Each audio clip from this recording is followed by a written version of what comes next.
So Nigel, you mentioned breaking the glass. Can you tell me how did this come about? Women find it very difficult to get to the place where they feel is their rightful place, which is the top of organizations. Being at the board table, being at the head of management. And the women that I've been talking to have said, okay, they feel inside they've got level of confidence, they've got capability, they've got the skill, they've got the intelligence, they've got the experience. But of course, because this glass ceiling is there, they find it very difficult to actually break the glass to get to the top of the organization. There's another issue, which is, of course, we now know all about unconscious bias. We all know now about the male chauvinist society.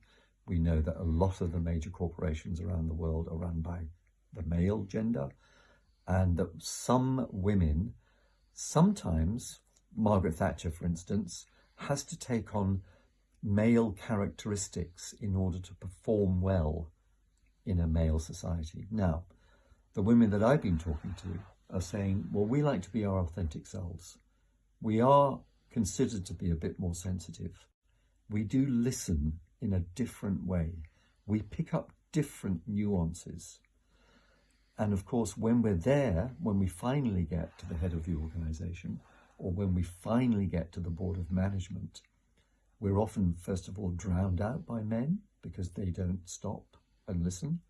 They might not even ask for everybody's opinion around the table. So sometimes women have to say, excuse me, do you mind? I do have a point of view which I think need to be heard. And there's something in that moment, there's a bit of a conflict that goes on inside them. A very good friend of mine, Irish woman called Helen. She's very effusive, she's incredibly intelligent, she's very well skilled, she's a data analyst, a data scientist. But she always has that moment just before she's about to speak where she goes, dare I? What will be the reaction? How will I feel once I've said my piece? And there's that element of imposter syndrome that goes on inside her. So she has to stop, she has to breathe, she has to take all her courage in her hands before she can do that. Now, of course, there are men that do that. There's also a level of other women that are saying, look, well, nobody ever considers the female point of view. So how do we find a way to bring our point across when we have the right to feel and see and sense the way we do things, but we will approach things in a slightly different manner. So it's about listening to oneself. It's about then having the courage to articulate your ideas in your own way, in an inclusive manner. So for me, this is about helping people to really understand that we are males and females. We are all people. We all have nature, we all have human nature, and we all have individual ways of expressing ourselves. And for me, breaking the glass is about helping women